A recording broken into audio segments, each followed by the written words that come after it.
So, think we're live. uh, Good morning, good afternoon, everyone. Welcome to the webinar from Storm4, which is preparing a Series A funding round in APAC. The needs to know. We've invited 4 speakers, CEOs and leaders within the APAC industry across various green tech sectors. So they'll be talking about some of their learning and their journey throughout their rounds of funding, and hopefully be able to advise on what to take note of and what to avoid as well. I'll be your host. So I'm Chris, the commercial manager for Storm4. Just to give a bit of an introduction for myself before I ask the speakers to introduce themselves.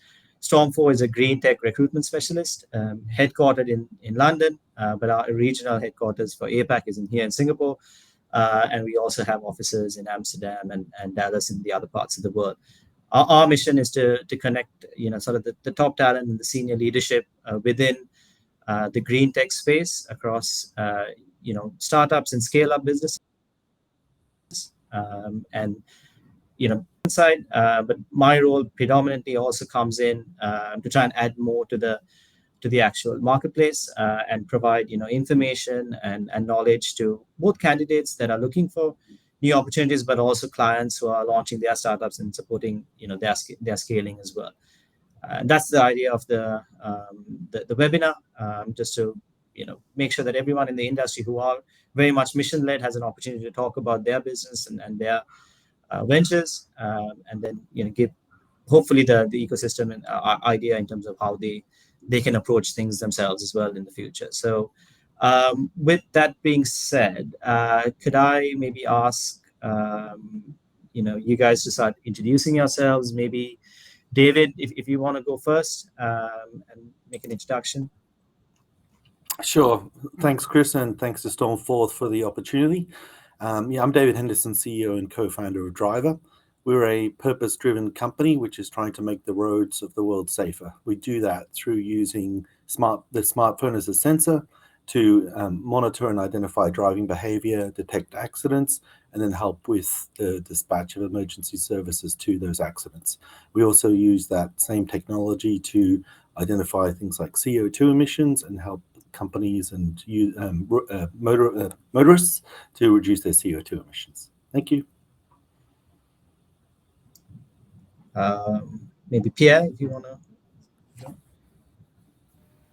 Yes, thank you, Chris. Good morning, afternoon, good evening to everybody. Calling you from Paris. So I'm running a small company in Singapore, dealing with utility and energy efficiency matters through data. So we have developed a couple of platforms for that, for which we connect to the so-called building management systems of large buildings, either commercial or industrial, and we analyze all the behavior and efficiency of all systems using utilities, mostly water, gas, obviously power, that kind of thing. And after analyzing, we come up with rule-based algorithm to optimize the behavior and the efficiency of these systems in order to help companies on their route to net zero. We do that for the time being essentially in Southeast Asia, starting from Singapore. And I'm now calling you from Paris because we will be opening a subsidiary in Europe, I think, quite soon. Thank you. Nice. Thank you. Milan? Thanks, Chris. Good afternoon, everyone.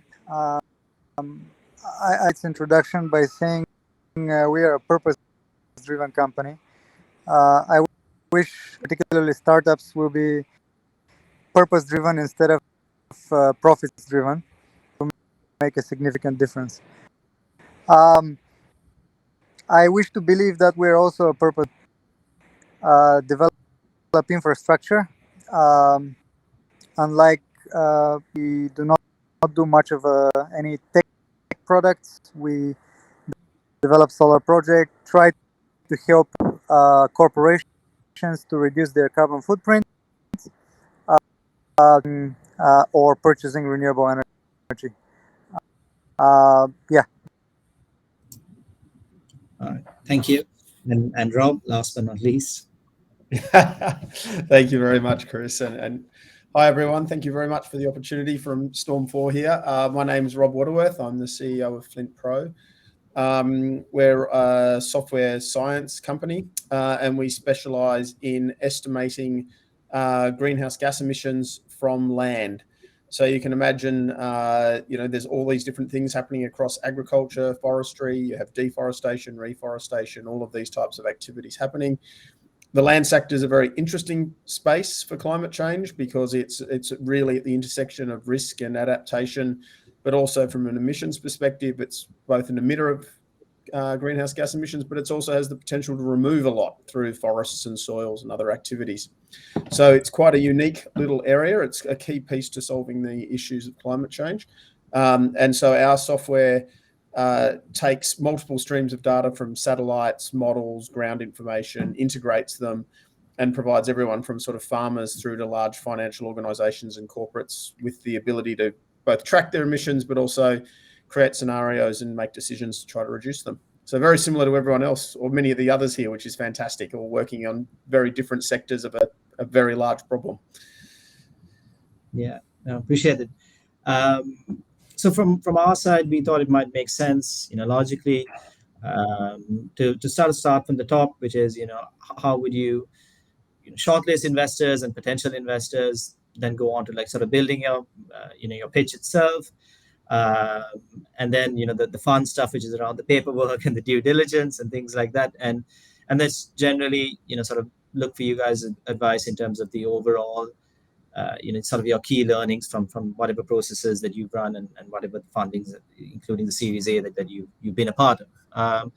So I suppose from our side, I suppose the questions that we've come up with is, in terms of, I suppose, looking at the investor side, what should you filter prospective investors based on, just based on the experience you've had? I don't know, maybe again, Rob, maybe you want to start off and yeah. Sure, very, very happy to start off there, and that's a really interesting question because it's obviously going to change for every single different company. So, as a quick bit of history from our side, we had our first seed investment back in 2018, and we're currently finalising a Series A round now. In that time, we'd managed to get more than enough revenue to continue to build the business, and we're really looking for growth capital. So our seed round is probably not really a good example here, because we were actually approached by investors. We weren't even looking for investment, and they came in and basically asked us to do some things with the software. And of course, 4 years ago, the world was very different with climate change. No one was all that interested in it. We were mainly working with government. So it was pretty insightful investment by those seed investors. The Series A round that we're looking at, obviously, there's a big difference between, are you trying to build from a already consolidated base, or are you trying to get a seed round to, with an idea basically, and it's, a Series A round that's going to grow much quickly. I guess from our side, our experience has been that we want a real mix in there. We definitely want people that understand, or at least one group that understands the tech, but we also want other people in the software space in particular that know general how to scale software companies, because that's quite a unique skill in itself. We are looking at a mix of venture firms, but also high net worth individuals, and they're quite different beasts when you're talking to them, and really interesting as well. All just as valid, but you really need to be very clear right from the start about what is it that they are looking for from the company. And if you don't understand that right at the start, you can start making some pretty big mistakes. So, I think the main piece of advice I'd say straight away is be willing to ask a lot of questions straight up. They're looking to invest in you, but you're also taking on their, all of their expectations. And so you need to know what those expectations are going to be. So I'll stop there. Hopefully that was useful. Yeah, no, thanks for that, Rob. Does anyone else have maybe other, pointers around, the criteria that they've sort of looked at? Feel free to, add in. Yeah, some really good comments there, Rob. I mean, from my experience, it's kind of a bit like dating when you're looking for the the investors. You really want people who have interests and alignment to you, right? So, I've spoken to hundreds of different venture capital funds, family offices, and different investors, and you kind of know, with that first conversation whether this is going to work out or go anywhere, and you want to spend as little time as possible. As quickly as possible to establish that, right? So we're a little bit of an older company. We've been around since 2016, and we're now closing our pre-Series A round. So that's been quite a lengthy process, and we found that for us the better match was kind of more strategic investors rather than people who were looking for a kind of short-term return in a few years' time. So that you need to find someone who's aligned to your business, your thinking, and what it is that you're looking for in general. So I think there's a lot of money out there, but some of it's very dumb, some of it's smart, and I think it was awesome that you found some smart money early on there, Rob. Nice work. And if I may add just a few words, I think when all the panelists presented themselves, they mentioned about purpose-driven companies, right? And I think all of us are purpose-driven down there. And in terms of alignment, I think when you start talking either at seeding stage, pre-Series A up to Series A, in our business, they have to be purpose-driven. VCs might end up, let's say, with a number of opportunities on sectors which could be extremely promising on the paper, return-wise. But if they are not purpose-driven, probably the dating kind of approach that has been mentioned will not be successful. In my little experience, I think they have to be purpose-driven towards decarbonization and tackling this very big issue, which is climate change. Probably, I would say the largest issue ever arising on the humanity these days. That's what I wanted to add. Fair enough. Milan, anything else you want to sort of add on to this particular question? Yeah, I make this important note that I'm not an expert in Series A. I've for I don't know the amount funds for infrastructure projects, not necessarily for growth so much. But I think it's not very different. The structure of transaction can be different, but essentially is the same. I also disagree with dating. I even though I'm a realistic person, 100% of the investors, it's not 99, it's not 98, it's 100. I still haven't met who backs up an idea that will not make money. And I guess in the pitch, in looking at purpose-driven, what makes more sense for those investors, because essentially that's but also it's how to choose your investor. That's the topic of a whole book or a series of books. But I guess the aspect is that in this communication, in the very basically create expectations on each side of the table, and so your expectations are, and the more reasonable you transfer what you can deliver, be the most successful relationship between a startup and an investor. Fair enough. Fair enough. I appreciate that. Quite interesting sort of points of view, and definitely things to sort of take note of. In terms of quite a few of us were keen on the actual building of your pitch. I know it's quite crucial to get the correct message around. I know, Pierre, you had like a few points there as well when we had the initial sort of debrief. And I suppose maybe starting with you, Pierre, what in your opinion, what should your pitch decks include, and what do you think is sort of the more important facets of that you'd Or advise people to have? you make me turn red asking me the question directly, but from my from my little experience, either building my business angel group and going through a number of seeding stages on different companies, as well as up to Series A for some companies in the fintech sector. Very often we are quite interested to understand what is the actual problem that the startup is coming up with, and how is it solving it. To put it differently, if you come up with an idea that solves a problem which is not clear, not to say non-existing, I think the investors will be a little bit reluctant to go forward very quickly.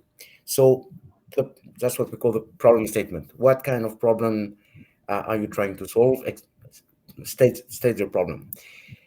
If there is a problem and you have a solution, I think the second element that investors would be looking at would be some sort of competitive landscape kind of slide where, okay, there is a problem. There are already a few companies trying to address this problem.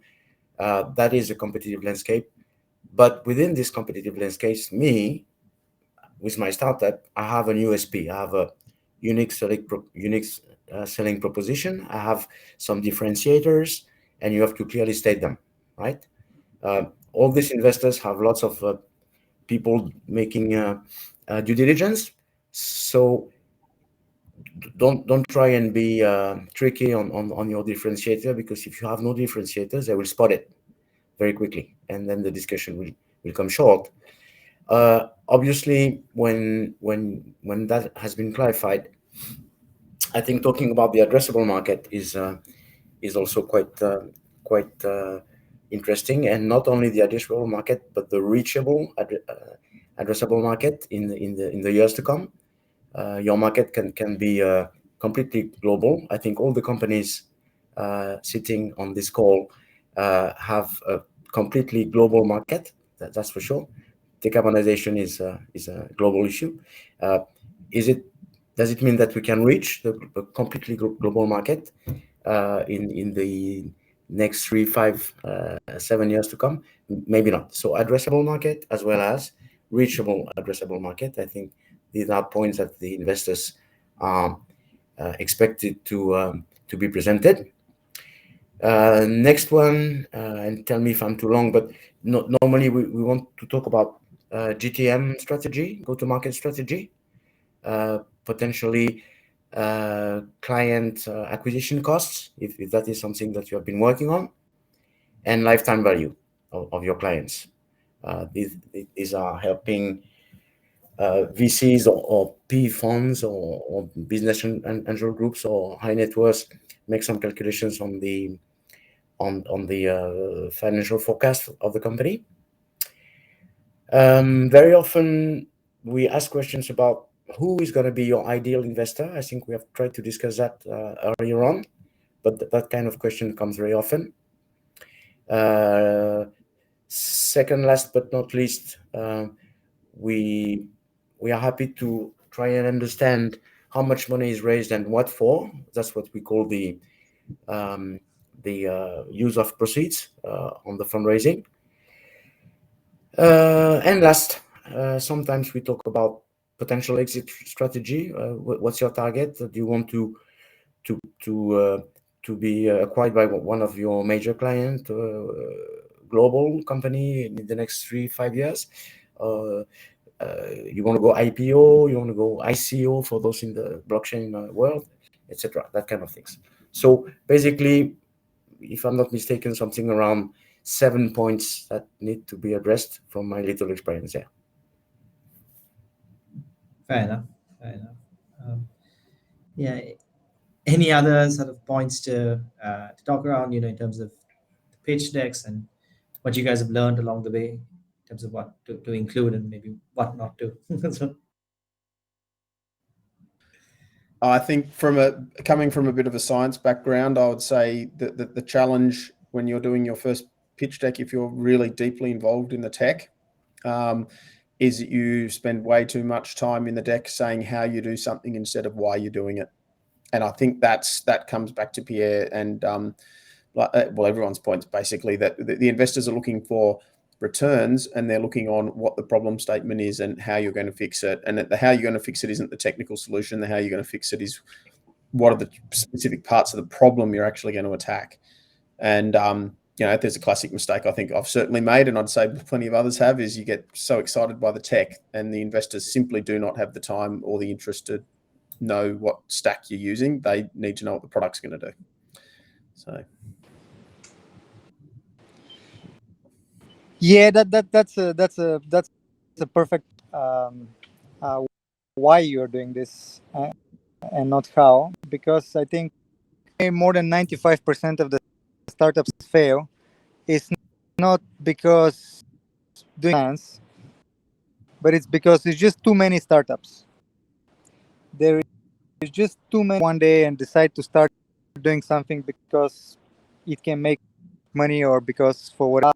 But the real question one should ask themselves and later on communicate to investors doing it, and whether there is real point of doing it. I completely agree. I guess that's the most important part of every fundraising presentation. no, thanks for that. David, how about yourself? I mean, I would say team is another interesting area which we haven't really mentioned too much. It's much more crucial at the very early stage, like seed stage, but it remains important at the kind of early growth stage, like Series A as well. So I think that's one area. Another area which a number of people have mentioned already, but I would like to highlight, is the importance of the financial slides.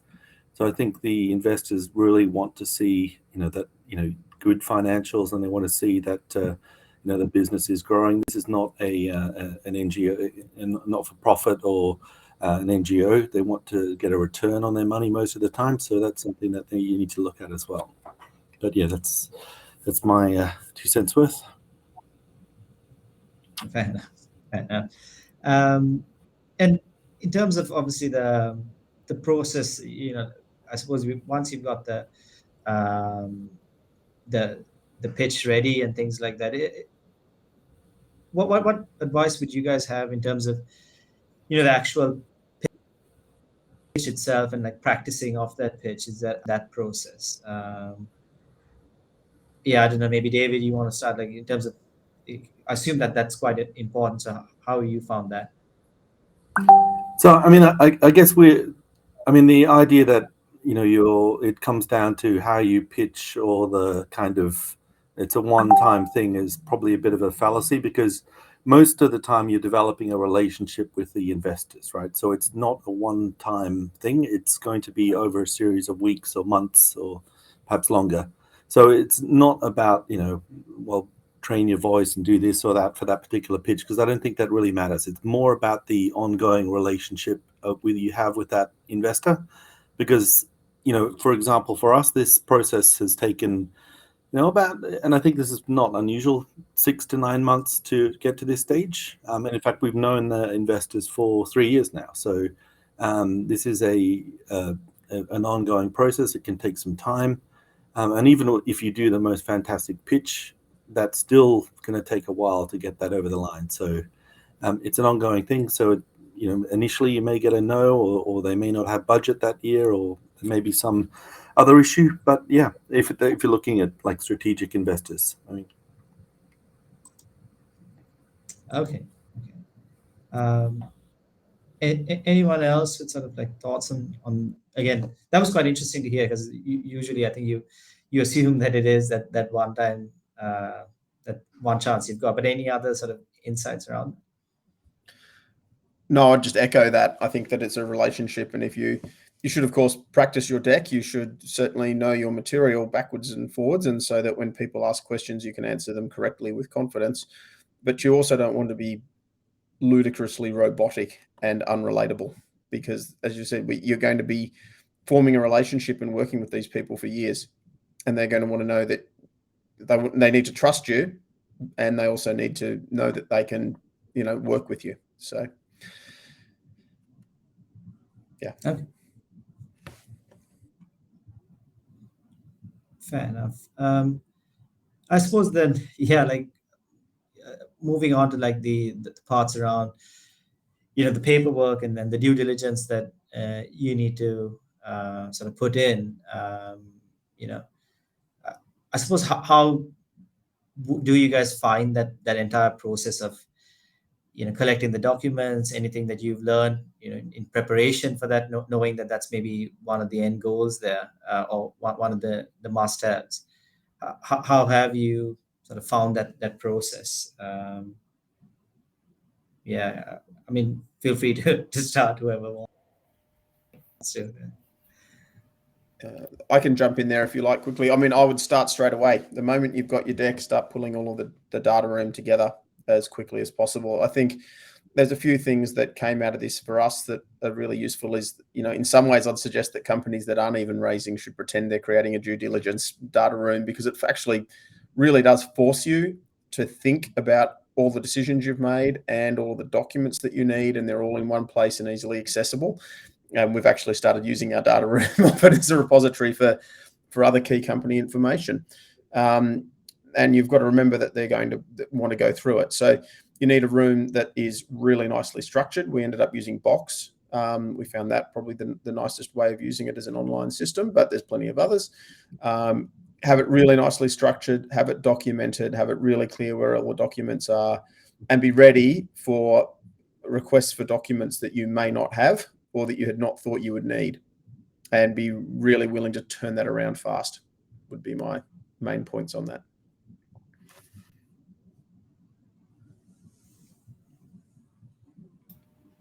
I may add a little something there.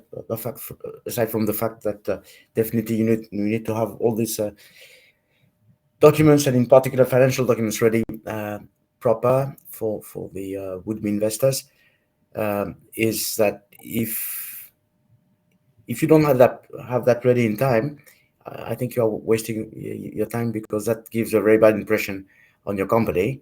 I think investors want to see a company a little bit in cash flows, showing that they are selling, that they have a few clients, good prospects, a good pipeline, etc., etc., etc. If you don't have the documents ready for that, I don't think your discussions will last too long. No matter how brilliant your idea, your concept, your POC or your MVP is. So that's a prerequisite, I think, to start looking at investors, aside from the what we call the triple F, the family, fools, and friends. As soon as you are talking to seed investors and obviously a Series A, these documents are a must. It's a prerequisite. That's what I wanted to add. Okay. I suppose like some of the other questions that we had coming in from the audience and things like that were more around sort of the general side of things. In terms of, I suppose, fundraising in APAC, I think everyone wants to know, as far as sort of your experiences have gone. How do you find that differs from other regions? Maybe Pierre, because I know you mentioned that obviously you're doing something. Maybe you could start and then maybe provide some insight there. Something similar in Europe, which I've done for one of the company I'm following purely in IT development, digital transformation company. As a start, I think there are a number of governmental organizations who are helping startup in their growing stage. When it comes to Singapore, obviously everybody has in mind the EDB and ESG Enterprise Singapore, but they are equivalent such organizations in Europe, in France, obviously, and other European countries. And to kickstart the development of your company, these are companies that will provide grants at very favorable conditions to kickstart your companies. The appetite worldwide, I think, for startup these days, sorry to be a bit negative, but the appetite is I think is a bit low. I think the geopolitics worldwide make investor a bit cautious these days. I think there are a few cases where a fair bit of money has been spent on what we call today commonly the metaverse or Web3. Not all of it has been very, very successful. There are some big companies who have lost a fair bit of money. Today, I think you have to show a bit more than maybe a couple of years ago before COVID, some strong grounds on what you are doing and where you want to go. Unfortunately, but there are governmental bodies out there. I'm not too familiar with Australia, but I'm sure it's the same. You find them in Singapore, you found them in Southeast Asia, you found them in Europe, and obviously in the States. So maybe as a start, I would try and get some nice grants of funding at very favorable conditions before going for the big dilution with big boys. It's a good start on your journey to scalability, I think.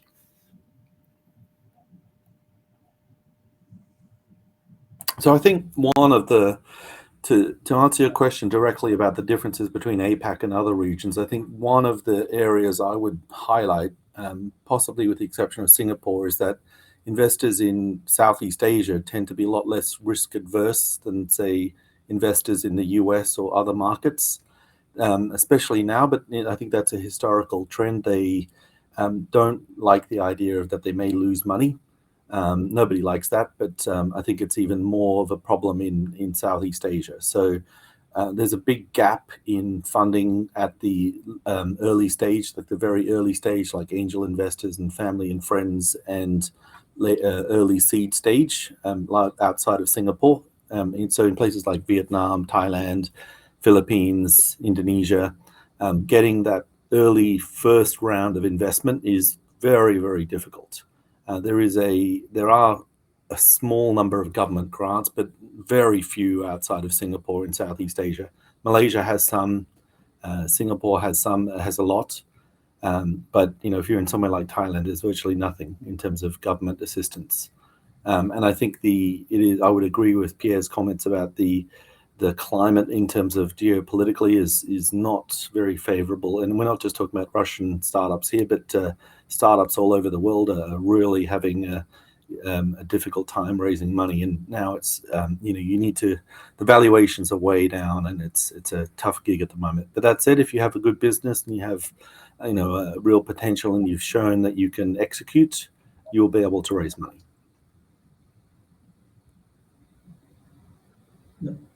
Fair enough. Go ahead, Rob. I don't know if you were going to say something. I couldn't agree more with that. I think we've found a few interesting things. Obviously, the market is much, much tighter. I think there was an analysis by Crunchbase that noted that funding last month dropped by 33%, which is a pretty drastic drop going through. But you can obviously see all the reasons why that's happening. I think the other thing we've found, I guess, moving between Australia and US and other investors is, I guess the US is a little more sophisticated. You'll get a faster no, which is actually a really good thing. That yes is the most important answer, but a fast no is the next best one. Avoiding being strung along through processes is really, really important. And understanding how that works between different countries, I would say, is really important. That's definitely a mistake we've made in the past. And especially in this environment, you'll be speaking to a lot of people, and you need to qualify that out very quickly. So. Milan, anything to add on that? No, I agree with everyone's opinion. I guess very global village where origin of investors is usually one collective all over. You know, multinational investment basically based everywhere. Singapore being the hub for investors in Southeast Asia is really full of UN and everything really. When we talk about local impact, can be really different from a place to place. I agree that start the US, going further east through Europe, things are becoming less and less straightforward. Uh, I agree, US conversations can be really straightforward. Absolutely no waste of time and giving false expectations. When you reach the easternmost point, Japan, this is where you need to have a psychology professor on the call to basically tell you. So yeah, it can be really different with local ones, but essentially the investment now that there are rules that play everywhere.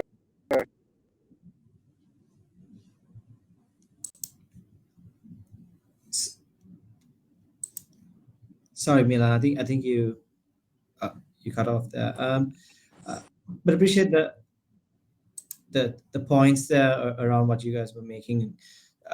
Interestingly enough, like I think one of the audience questions was also, around, do you think it matters where in APAC you actually you're established when you're seeking funds? And I know obviously the comments were around in Singapore seems to be, in terms of infrastructure, slightly better than maybe other countries. But how would you overcome that or look to overcome that? You sort of brought that with regards to Thailand and things like that. Maybe you could start in terms of how you would sort of overcome those challenges. Yeah, I mean, look, Singapore's a great place, but I think there's a number of issues which make it somewhat difficult to get started there, including things like the fact that it's quite a small market, and things like labor costs and costs overall are relatively high, right? So let's say you're an early stage startup and you're looking to get going. The grants from the government are very helpful and they exist in Singapore, but let's say you were instead decided to set up in a larger market like Thailand or Vietnam or the Philippines, you wouldn't get the same level of government grants, but your investment money, your seed money would go a lot further in those markets, and you'd be able to hire more people and potentially people who are just as good or not, if not better, for the same kind of spend. And then you've got a much larger accessible market. I'm not saying that Singapore's not a good place to do business. It's clearly one of the best places in the world to do business, but I'm just pointing out that it comes with some costs, right? It is a more expensive place than other places to do business. And the market can be somewhat small. It really depends on what you're actually doing. But a lot of companies that have their Asian operations are actually headquartered in Singapore. So even if you want to work with a Thai operations or Philippines operations, then you probably have to go to Singapore anyway. So I think realistically, it comes down to what you're looking to do, the market you're looking to access. I mean, there's really not much point in setting up an agri-tech startup based in Singapore, right? Although the Singaporean government does throw quite a bit of money at that, I just don't think that would be an ideal place to set up an agri-focused business, because there just isn't enough farming in Singapore to actually justify that. Same goes for many other areas. But yeah, I think Singapore is a great place to do business. As I said, we considered Singapore as an option, but it is fairly expensive, and it's not like the grants are an immediate thing that you can apply for and get a week later. It takes months of effort, even in Singapore, right?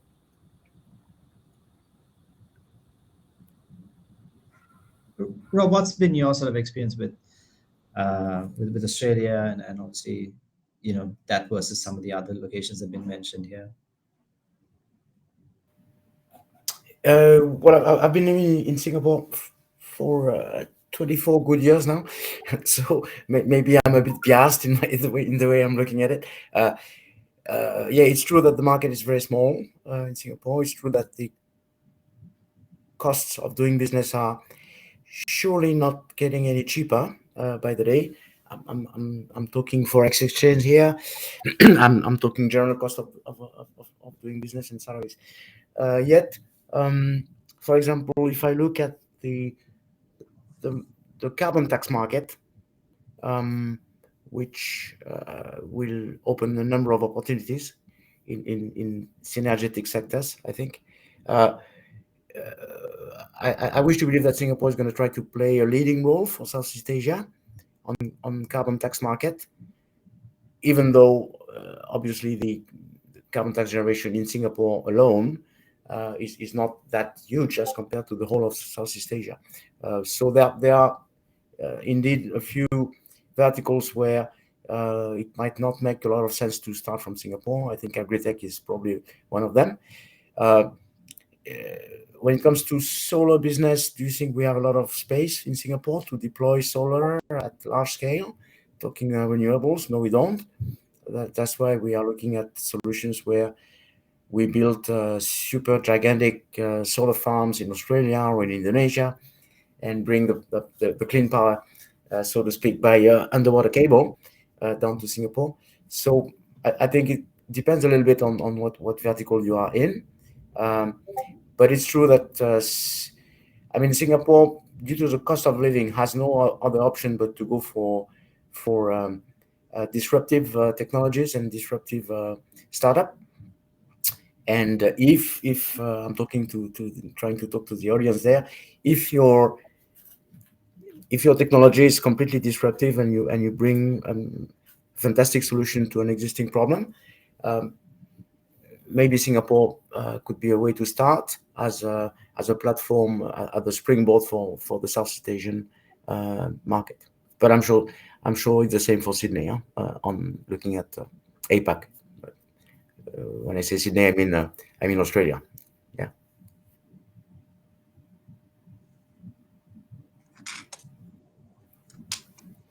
Cool. I suppose the other question was again from the audience was around the whole point of Series A and sort of what you're looking to achieve. So we were keen to sort of understand, how do you know you're sort of ready for Series A funding, just in general. Rob, maybe you want to sort of comment a bit on, like, I know you're sort of going through the process. How would you know you're ready for Series A? Look, that's a really good question. I mean, we were in a slightly different situation, I guess, where we'd managed to break even and we're making small profits. And I think what drove us towards it was realizing that there was a large and growing market there, and to take advantage of that, we needed some growth capital. And we could continue to grow organically, or we could have a go at trying to expand and move to the US and do some additional product expansion through there. So it was a very sort of carefully thought out process for us, because of course you've got to remember that you are giving up equity in the company. And if you're going to do that, you want to make sure that you're also going to gain the value from that at the same time. So from our side, we did spend a bit of time and we looked at a variety of different options for doing it too. We certainly had at least one false start down that process last year, where we went down one and then decided to stop and reassess because the market had shifted so much in the climate change space from when we wrote it. I remember looking at the deck 3 months after we'd done it and went, wow, that's out of date. So I think to me, that was probably the key challenge for us, was making sure that we also wanted to stay focused with us on what we wanted.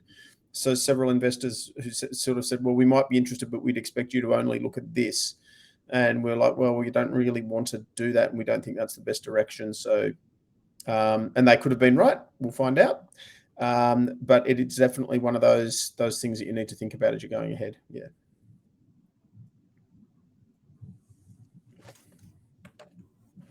Any other sort of thoughts around, when you're ready for Series A or pre-Series A even?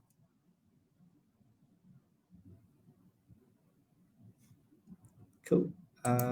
The other question that came through was in relation to sort of raising Series A, and I suppose the question was, what are some of the common like misconceptions about a company or a business, looking to go about raising Series A, and again, how do you sort of address to whoever may have those questions?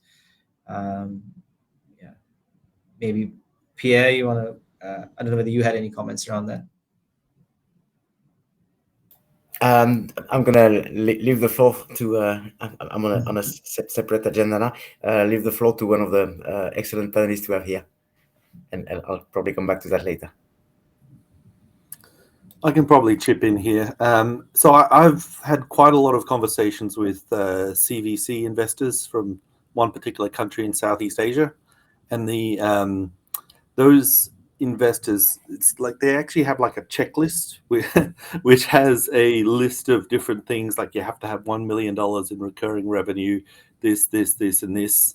And that list, I mean, basically they all have the same kind of methodology and approach to that in Thailand, the CVC investors.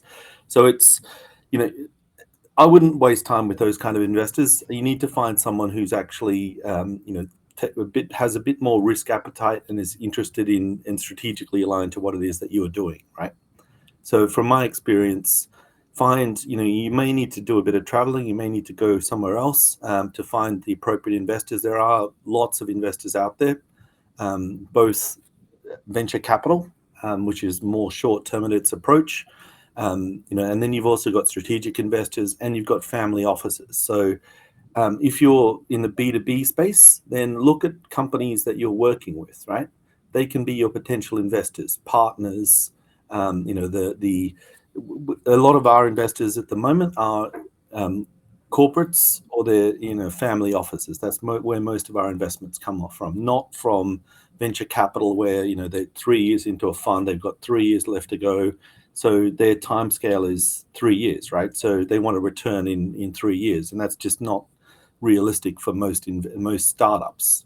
So you need to think not just traditional venture capital or CVCs, but even like, let's say I wanted to work with someone like SCG, right, in Thailand, Siam Cement. I wouldn't go to the CVC there. I would go directly to the corporate and work with that corporate, right? So I think there's definitely there's a lot of money in Asia available. You just need to be able to find the right investors and the right partners and take the right approach.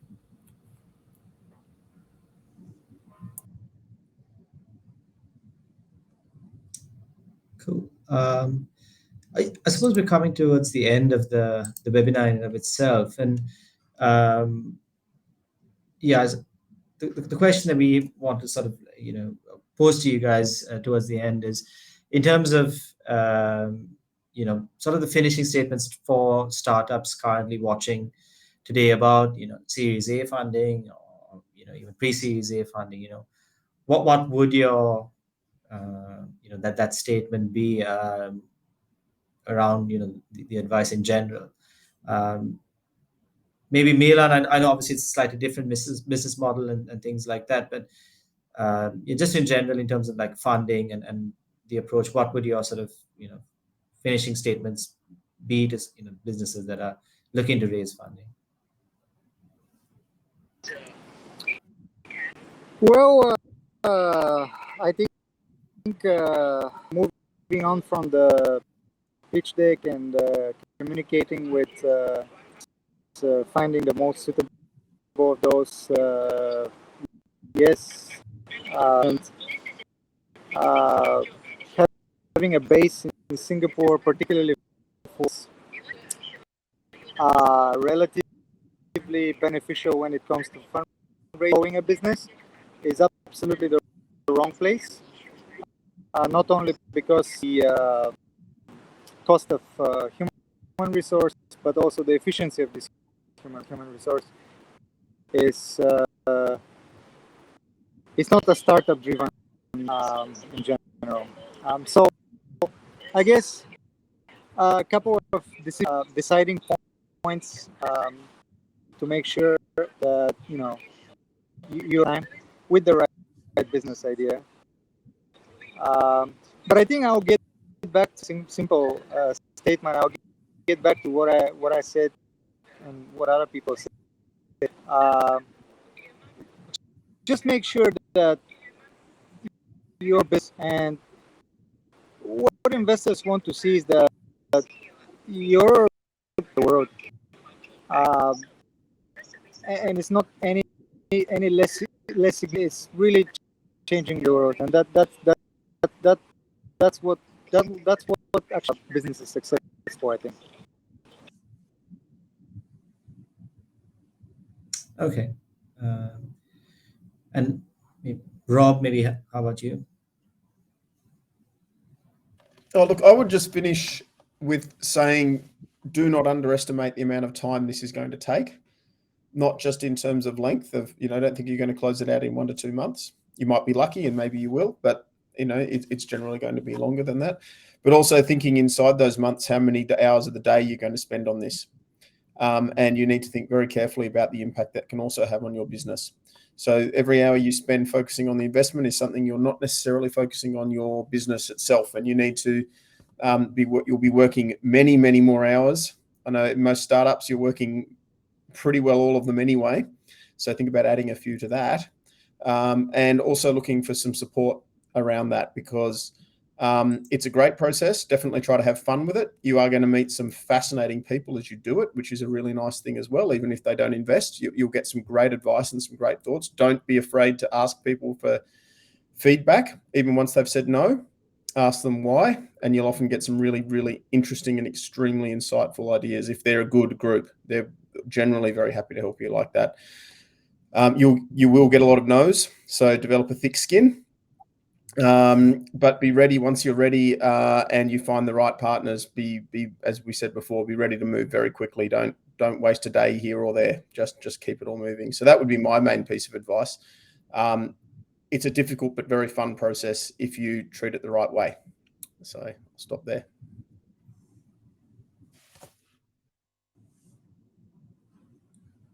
David? Yeah, so I think an important thing to remember here is the goal is not to raise a Series A, then a Series B, or Series C. That you may have a different idea about when you want to exit or what you want to do with the business and how you want to grow that. So your objective is not to be on a continual fundraising exercise. I think I'd like to reinforce and agree with what Rob said earlier, that fundraising takes a lot of time, and this is time from your senior executive team, potentially from your CFO, your CEO, and that means that you're not spending that time growing the business, closing deals, right? So I would urge businesses to startups to actually raise for at least 18 months to 2 years, get raise as much as they need to and more. But it's a very difficult decision. That's a very personal thing for each startup. And I think from my experience, fundraising is a time-consuming activity. It's one that you should do if you can use the funds to grow the business, not because you're running out of money and you're desperate to get more funding. If that's the case, then just close the business down. That's not when you should be raising funds, because you're never going to be able to meet the timeline. Just give it up, right? Startups are hard. Also agreeing with Rob again, sounding sycophantic here, but you're going to get no all the time, right? I'm not Anderson, that guy from Anderson Horowitz, who is with Elon Musk there. Oh yeah, Elon, we love your work. Let's what a schmuck. But anyway, you're going to get no's. You're going to get no's all the time, and 99 out of every 100 people you speak to in fundraising is going to say no. The one person who says yes, is going to be someone you're going to work with for many years. And even if you're not, they may not follow on the next round, but they'll still be an investor. So you still have to communicate with them, to engage with them. But it's an awesome process. I mean, ask advice, and go out there. Thanks. And Pierre? Well, being the last, I think it's going to be difficult to come up with something smart, because it's been very well summarized by Milan, Rob, and David. just in terms of timelines, having gone from seeding all the way to Series A and soon Series B on other investments, there is a fair bit of difference with the way you start working with seed investors or family offices, as I think as opposed to the way you're going to be working with CVCs or VCs, and depending on where your startup is and what kind of money you need and for what, I think it's a progression that you have to go through. If you have done very little seeding, going all the way straight to VCs might be challenging, I think. And from my little experience, I think I've seen a few rounds of seedings with investors a bit more sophisticated every time, moving to family office, and then you might be ready for VCs or CVCs. They are asking a few more things normally. That would be my only small advice to this group. Thank you. Thank you, Pierre. Yeah, I suppose from our side and on behalf of Storm4, we really appreciate you guys' time, Rob, David, Milan, Pierre. I'm sure it's sort of added a lot of value to the viewers, and we at Storm4 will also put out a white paper which talks about which summarizes some of the topics here as well. So yeah, I'll leave you guys to it, and really appreciate the time, and thanks again for sort of volunteering for this. Thank you. No Thank you, problems at all. everybody.